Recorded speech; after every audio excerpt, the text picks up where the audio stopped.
चुड्का हामी गुरुङ समुदायको प्रचलित लोक नृत्य एउटा नाच मात्र नभई हामी गुरुङ जातिहरूको रीतिथिति परम्परा पनि हो। अर्को भाषामा कौडा भनेर पनि चिनिने चुड्का विशेष गरी खैजडीको तालमा नाच्ने गरिन्छ। नेपालको विभिन्न ठाउँहरू जस्तै तनहु, लमजुङ, कास्की तथा स्याङ्जा जिल्लाहरूमा घाटु नाचिसकेपछि चुड्का वा कौडा नाचेर रमाइलो गरिन्छ। खुवाई तथा भोज खाएर नाचिने चुड्का नाच चाडपर्व, मेला महोत्सव लगायत विभिन्न उत्सवहरूमा पनि नाच्ने गरिन्छ। अबको हाम्रो यो चुड्का प्रस्तुति स्वीकार गर्नुहोस्। धन्यवाद।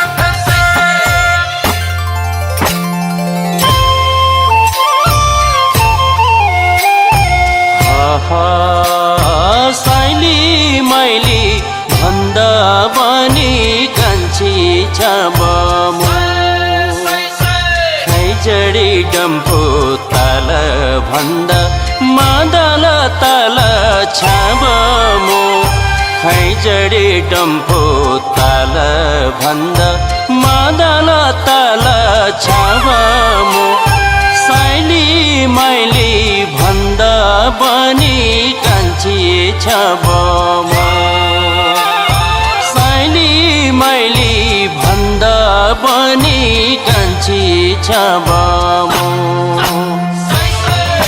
साइली मैली भन्दा पनि कान्छी छाबमो खैजडी डम्फु ताल भन्दा मादल ताल छाबमो खैजडी डम्फु ताल भन्दा मादल ताल छाबमो साइली मैली भन्दा पनि कान्छी छाबमो साइली मैली भन्दा पनि कान्छी छाबमो खैजडी डम्फु ताल भन्दा मादल ताल छाबमो खैजडी डम्फु ताल भन्दा मादल ताल छाबमो साइली मैली भन्दा पनि कान्छी